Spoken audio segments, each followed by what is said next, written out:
Hi guys, back na naman tayo. So ang gawin natin, kukuha tayo ng notebook, tapos pentel pen na kulay blue.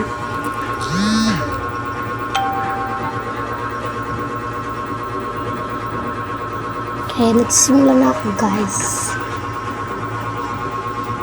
So nakikita niyo naman sa camera na inaano ko na siya. Kasi magagawa ba tayo ng design ganun? Kasi pag binuksan ito ba maganda? Kaya yung binili ko muna yung pentel pen na kulay blue na ginamit ko kagamin. So guys, okay na siya. Tumba lang yung mga color dyan.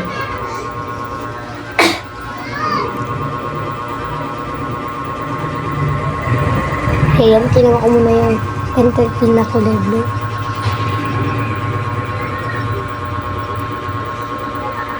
Naglagay-lagay na rin ako ng parang kulubot-kulubot gano'n.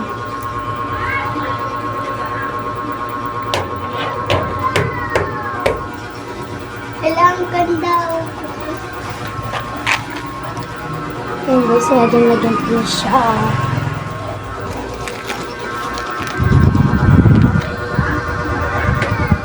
Magsimula na nga ako dyan. Yan guys, papakita ko na sa inyo. Ayan na guys.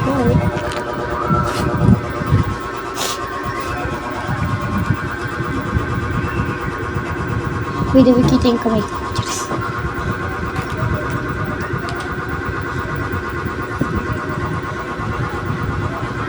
Kaya nagsulat na ako na kung ano yung sulatan ko dyan. Sunulat ko nga dyan guys, good always. Tapos may heart pa yan.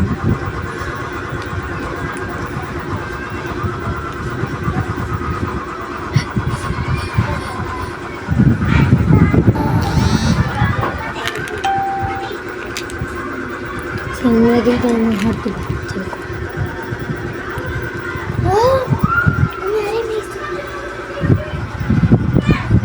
Kaya nilagay ko muna siya. Kaya yun guys, good always button.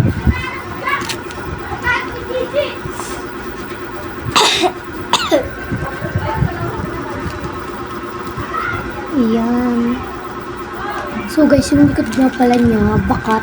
Yung good always na ginawa ko, bakat. Ito yung isang Hinga space ako niya. dito. Kasi kaya hindi ko ito bibigay sa'yo. Kaya hawak ko lang ito sa'yo. Kaya ayun yung mga color ata.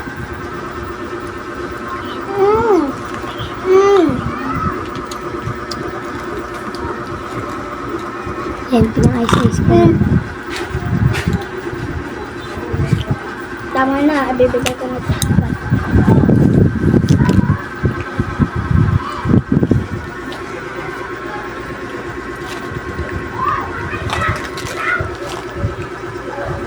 Makain nga pala ko guys.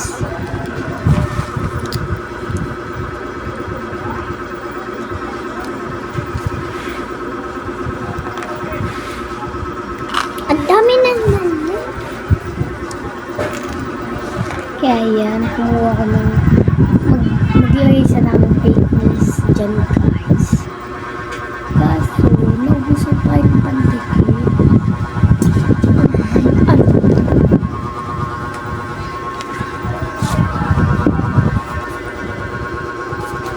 Then, pinagsukat ko siya.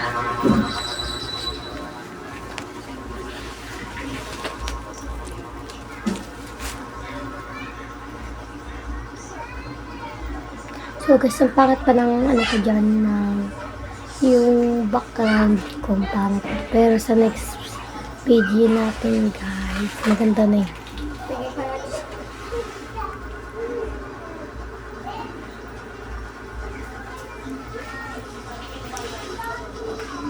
So yan, nilagay ko na siya.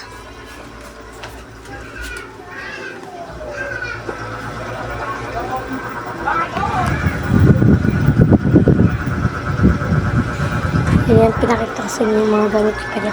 Pero guys, may kulang pa yan guys. Kulang. So, dapat na ligpit.